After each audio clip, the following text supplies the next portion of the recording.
పూర్తి వివరాలు చూసే ముందు మా ఛానల్ ని సబ్స్క్రైబ్ చేయడం మర్చిపోకండి. శ్రీ గురుభ్యో నమః.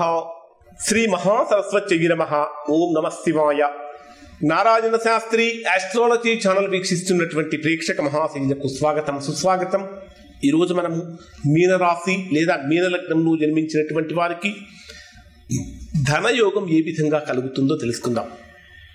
ఇంకా ఈ మీనరాశి మీనలగ్నంలో జన్మించినటువంటి వాళ్ళు ఏ దేవతారాధన చేయాలి, ఏ వ్యక్తులతో వీళ్ళ రిలేషన్స్ అనేవి బాగుండాలి, ఏ యంత్రాన్ని ఆరాధన చేయాలి, అలానే ఏ రత్నాలు ధరించాలి, ఏ దిక్కులో నివసించాలి, ఇవన్నీ కూడా మనం ఈ వీడియోలో తెలుసుకుందాం. ఇవన్నీ చూడటానికంటే ముందు ప్రేక్షక మహాశైలకు ఒక చిన్న విజ్ఞప్తి, మా ఛానల్ సబ్స్క్రైబ్ చేసుకోండి. సబ్స్క్రైబ్ చేసిన వెంటనే మీకు బెల్ సింబల్ కనిపిస్తుంది, బెల్ సింబల్ కూడా టచ్ చేయండి. ఇక్కడ మీనరాశి రాశ్యాధిపతి గురుడు. సహజంగా అన్ని రాశులకు కూడా ధనాన్ని ఇచ్చేటటువంటి గ్రహం ఏదైనా ఉన్నది అంటే అది గురుగ్రహం మాత్రమే, గురుడు మాత్రమే. అలా అన్ని రాశులకు ధనాన్ని కలిగించేటటువంటి గ్రహమే గురుడే మీ రాశ్యాధిపతి. అయితే ప్రతి రాశికి కూడా సహజంగా రెండవ స్థానం అనేటటువంటిది ధనస్థానం అవుతుంది. మీనరాశి వారికి రెండవ స్థానం ఏమిటి అంటే మేషం. మీనరాశి వారికి రెండవ స్థానం మేషరాశి కాబట్టి మేషరాశి మీకు ధనస్థానం. మేషరాశ్యాధిపతి ఎవరు? కుజుడు. కాబట్టి కుజగ్రహం యొక్క ఆరాధన ఈ రాశి వారికి చక్కగా ధనాన్ని కలిగిస్తుంది. మేషరాశిలో ఏమేమి నక్షత్రాలు ఉంటాయంటే అశ్విని నక్షత్రం ఉంటుంది, భరణి నక్షత్రం ఉంటుంది, కృత్తికా నక్షత్రంలో ఒక పాదం ఉంటుంది. అంటే అశ్విని భరణి కృత్తిక, అశ్విని నక్షత్రము నక్షత్రాధిపతి కేతువు, భరణి నక్షత్రము నక్షత్రాధిపతి శుక్రుడు, అలానే కృత్తికా నక్షత్రము నక్షత్రాధిపతి రవి. అంటే కేతు శుక్ర రవి గ్రహాలకు సంబంధించినటువంటి వ్యక్తులతోటి చాలా జాగ్రత్తగా మసలుకోవాలి. ఈ గ్రహాలకు సంబంధించినటువంటి వ్యక్తులతోటి విరోధం అనేటటువంటిది పనికిరాదు. ఇక్కడ ఈ ముఖ్యంగా తీసుకుంటే కేతువు ఉన్నాడు. కేతువు మనకు మోక్షకారక గ్రహం. కేతువు ఎవరిని సూచిస్తాడంటే పూర్వీకులను సూచిస్తాడు. కేతువు కనుక సరైనటువంటి స్థితిలో కనుక లేకపోతే మనం ఏం చేస్తామో తెలుసా? మన దగ్గర కోట్ల రూపాయల ఆస్తులు ఉన్నప్పటికీ, పెద్ద పెద్ద బంగళాలు ఉన్నప్పటికీ మనము చాలా అత్యంత పురాతనమైనటువంటి పాత భవనాలలో, పాత ఇళ్లలో మనం నివసిస్తూ ఉంటాం. అలా నివసించడానికి ప్రధానమైన కారణం ఏంటంటే కేతువు యొక్క అనుగ్రహం లేకపోతే మనం అలా నివసిస్తూ ఉంటాం. ఇక్కడ కేతువు యొక్క ఆరాధన అనేటటువంటిది, కేతువు రెండవ స్థానంలో ధనస్థానంలో ఉన్నాడు కాబట్టి తాతలను, ముత్తాతలను, భార్యను, తండ్రిని బాగా ఆదరించాలి. ఎట్టి పరిస్థితుల్లో కూడా మీనరాశిలో జన్మించినటువంటి వారు భార్యను కష్టపెట్టకూడదు. భార్యను కష్టపెడితే మీకు సుఖం అనేటటువంటిది పూర్తిగా క్షీణించిపోతుంది, ఇంట్లో ఐశ్వర్యం పోతుంది, ధనయోగం ఉండదు. ఎవరైతే భార్యను, మీనరాశిలో జన్మించినటువంటి వారు భార్యను కంటికి రెప్పలాగా చక్కగా ప్రేమగా ఆప్యాయంగా ఆదరాభిమానాలతో చూసుకుంటూ గౌరవంతో ఉంటారు, అటువంటి వారికి ఇంట్లో ధనయోగం కలుగుతుంది. అలానే రెండవ స్థానంలో మనకు భరణి నక్షత్రం కూడా ఉంది. భరణి నక్షత్రం అంటే శుక్రుడికి సంబంధించింది. శుక్రుడు స్త్రీ గ్రహం కాబట్టి ప్రధానంగా ఎవరైతే మీనరాశిలో జన్మించినటువంటి వారు స్త్రీలను అపహాస్యం చేస్తారో వారికి ధనయోగం ఉండదు. ఎవరైతే స్త్రీలను గౌరవంగా చూస్తారో వారికి అపరిమితమైనటువంటి ధనయోగం కలుగుతుంది. అంటే దీన్ని బట్టి ఏమర్థమవుతుందంటే మీనరాశిలో జన్మించినటువంటి వారికి స్త్రీ శాపాలు ఉండకూడదు, అంటే స్త్రీలను కష్టపెట్టకూడదు అనేటటువంటి విషయం ఇక్కడ మీరు గుర్తించాలి. ముఖ్యంగా చెప్పాలంటే ఎవరైనా సరే స్త్రీలు అపాయంలో కనుక ఉంటే అటువంటి వారికి సహాయం చేయటం అనేటటువంటిది కూడా మీ ధనయోగానికి కారణమవుతుంది. ముఖ్యంగా ఈ మీనరాశిలో జన్మించినటువంటి వారికి మీ తాతగారు కానీ, ముత్తాతలు కానీ, అంటే మరణించినటువంటి వారి పేరుతోటి పూజలు, మరణించినటువంటి వారి పేరుతో దానాలు, మరణించినటువంటి వారి పేరుతో వస్త్రదానము కానీ, ఆహారం అంటే అన్నదానం కానీ ఇవి గనక చేసి వారి ఫోటోకి ఒక పూలమాల వేసి కనుక నమస్కరించినట్లయితే తద్వారా అనేకమైనటువంటి యోగాలు కలుగుతాయి, ధనయోగం కూడా కలుగుతుంది. ముఖ్యంగా మరణించినటువంటి వారి పేరుతోటి పూజారులకు కానీ, భిక్షకులకు కానీ, పేదలకు కానీ బియ్యము, కూరగాయలు, పాలు, ఆహార ధాన్యాలు, పెరుగు మొదలైనటువంటివి దానంగా సమర్పించడం వలన మీకు అదృష్ట యోగం కలుగుతుంది. ఈ దానంగా సమర్పించేటటువంటి సమయంలో మీరు 10 రూపాయలు ఖర్చు పెడితే మీకు 1,00,000 రెట్ల లాభం కలుగుతుంది. ఇంకా ఇక్కడ ఈ మీనరాశిలో జన్మించినటువంటి వారు అప్పులు చేయకుండా చాలా చాలా జాగ్రత్త పడాలి. రుణాలకు సంబంధించినటువంటి చిక్కుల్లో ఇరుక్కోకుండా చూసుకోవాలి. అతి విలాసాలకు కనుక పోయినట్లయితే ధనం అనేటటువంటి నష్టం జరుగుతుంది.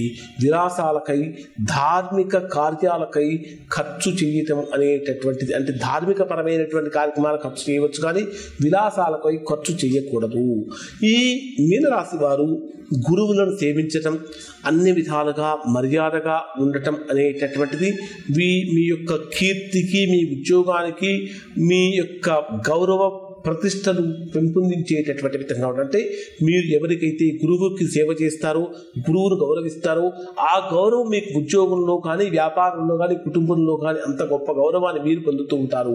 ప్రధానంగా 2వ స్థానంలో కేతువు యొక్క ప్రభావం ఉన్నటువంటి కారణం చేత కుక్కలకు ఆహారం ఇవ్వటం చాలా మంచిది. ఎవరైతే కుక్కలను హింసిస్తూ ఉంటారో, కుక్కలను కొడుతూ ఉంటారో, ఎలుకలను చంపుతూ ఉంటారో అటువంటి వారు విపరీతమైనటువంటి ఇబ్బందులు పడుతూ ఉంటారు.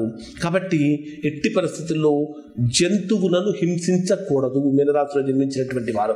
మరి ఈ మీనరాశిలో జన్మించినటువంటి వారి గురించి కొన్ని ముఖ్యమైనటువంటి పాయింట్లు కనుక మనం పరిశీలిస్తే, భార్య కనుక ఉద్యోగం చేస్తాను అంటే మగవాళ్ళు అడ్డు చెప్పకూడదు, చేయమని చెప్పండి.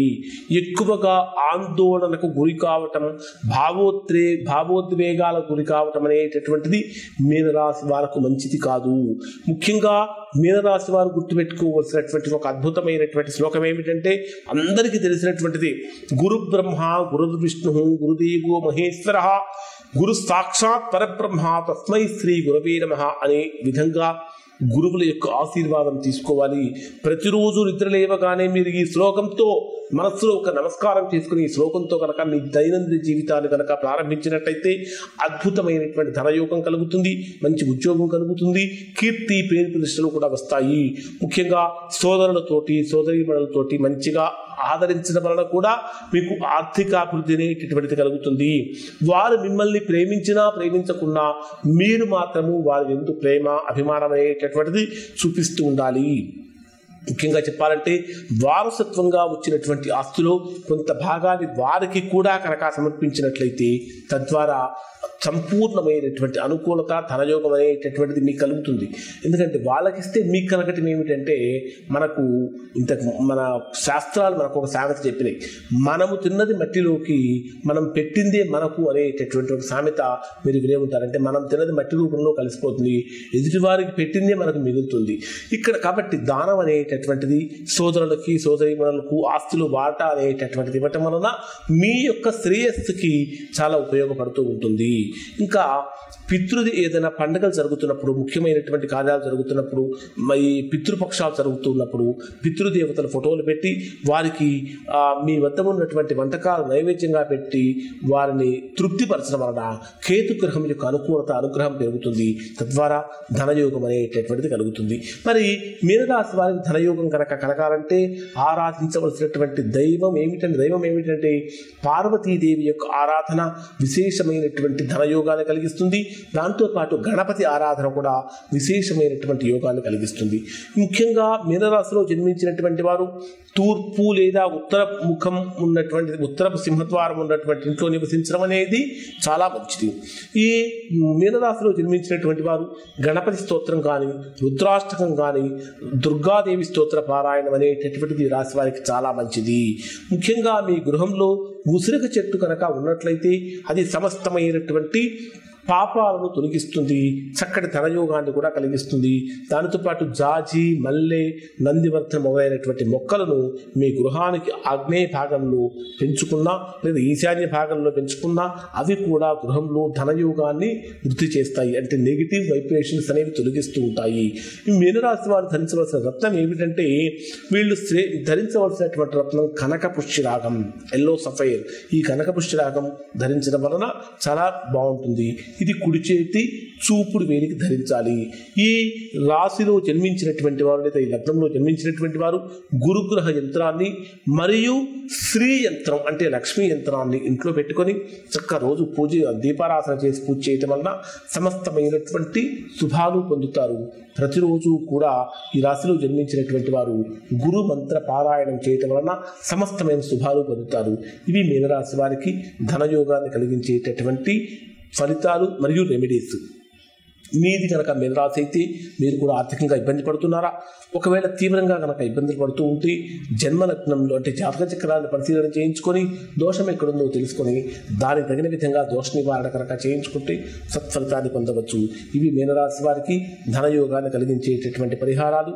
నారాయణ శాస్త్రి ఆస్ట్రాలజీ ఛానల్ వీక్షించినందుకు ధన్యవాదాలు.